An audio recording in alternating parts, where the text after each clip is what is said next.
Let's get it with one penalty, early line.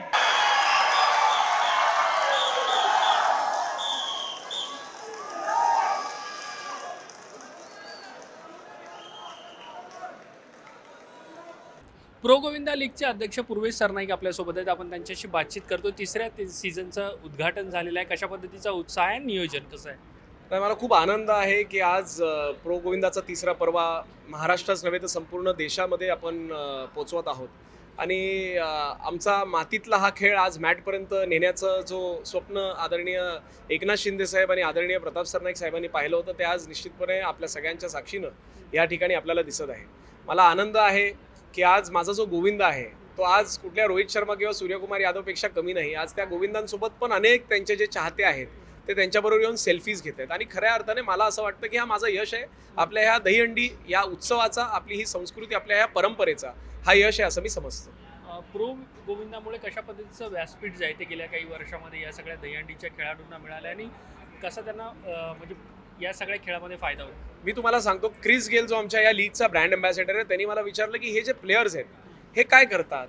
तर मी ज्यावेळेस त्याला सांगितलं, कारण त्याला इंडियन रुपीजमध्ये ते कळत नव्हतं की हे किती कमवतात दर महिन्याला, मी त्याला एक अंदाज दिला डॉलरमध्ये. मी त्याला सांगितलं की हेच जे गोविंदा तुम्ही पाहताय तुमच्या समोर हे महिन्याचे कोणी $100 कमवत असेल, कोणी म्हणजे कोणी 8-10 हजार रुपये कमवत असेल, कोणी 12-15 हजार कमवत असेल आणि मॅक्स टू मॅक्स तो व्यक्ती 18 ते 25 हजार रुपये कमवत असेल. आणि तो शॉक झाला ज्यावेळेस त्याला कळलं की हे प्लेयर्स हे इतक्या गरीब घरातनं येतात. आणि मी त्यांना तेच सांगितलं की मला ह्याच आमच्या गोविंदांना, आमच्या या मराठी मुलांना मला एका वेगळ्या उंचीवर न्यायचं आहे. त्या प्रत्येकाला ह्या प्रो गोविंदाच्या माध्यमातून पगार सुरू व्हावा. जसं क्रिकेटमध्ये खेळणाऱ्या प्रत्येक प्लेयरला BCCI कडनं किंवा IPL मध्ये खेळणाऱ्या ज्या टीम्स असतात त्यांच्या माध्यमातून त्यांना पगार दिला जातो, तसंच पगार मला ह्या प्लेयर्सपर्यंत पोहोचवायचे जेणेकरून त्यांचं स्वतःचं आयुष्य आणि त्यांच्या घरातल्या लोकांचं जे खर्च आहे ते संपूर्णपणे आमचा हा गोविंदा उचलू शकेल. ह्या दृष्टिकोनातून आपण ही प्रयत्न केलेला आहे. ह्या वर्षी सुद्धा प्रत्येक गोविंदाला आमच्याकडनं जिंको किंवा हरव, परंतु प्रत्येक गोविंदाला मी सॅलरी जी आहे ती या वर्षापासून सुरुवात केलेली आहे. मी तुम्हाला सांगतो की आमचा हा जो गोविंदा पूर्वी फक्त मुंबई ठाण्यामध्ये ओळखला जायचा, आज तो संपूर्ण जगामध्ये लोक याला आज पाहत आहेत. आणि निश्चितपणे मला असं वाटतं की या दहीहंडीला एक वेगळ्या उंचीवर नेण्याचं काम आज या प्रो गोविंदाच्या माध्यमातून नक्कीच झालेलं आहे.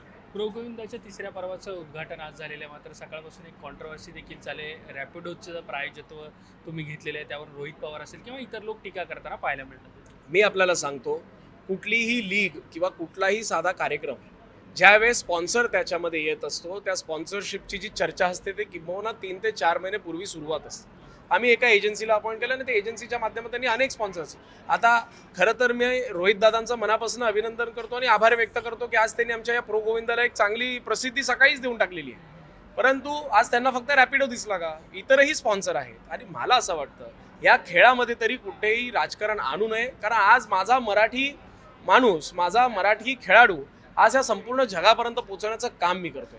आणि राहिला विषय तुम्ही विचारलेला प्रश्नांवर, कॉन्ट्रोवर्सी कशाबद्दल मला सांगा. तुम्हाला सरनाईक साहेबांचं नाव किंवा काय दिसतंय का? ह्या लीगचा अध्यक्ष मी आहे. आणि दुसरं मी तुम्हाला महत्त्वाचं सांगतो की प्रो गोविंदाचं जे चर्चा आमची झाली होती ही ती मार्चपासून आम्ही सुरुवात केली होती.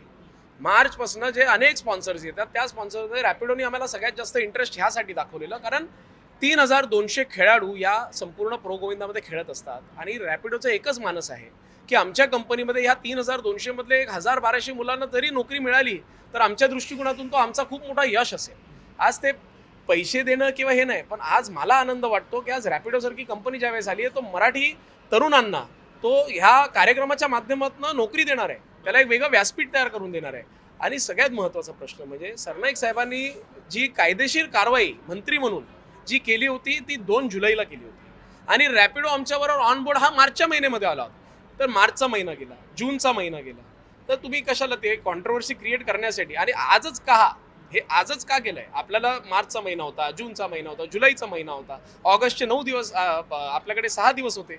तर तुम्ही आजच कार्यक्रम आहे म्हणून तुम्ही ते करताय का? अरे मला आनंद वाटतो ना, आज मी प्रत्येक मराठी वृत्तपत्र आज जेव्हा उघडला पहिल्या पानावर मला माझा मराठी मुलगा कॅप्टन जो आहे क्रिस गेलच्या बाजूला ते दिसलंय. ह्या सगळ्या गोष्टी मी एकच सांगतो, कोणी किती टीका टिप्पणी जरी केली असेल तरी मी काय कुठे थांबणार नाही.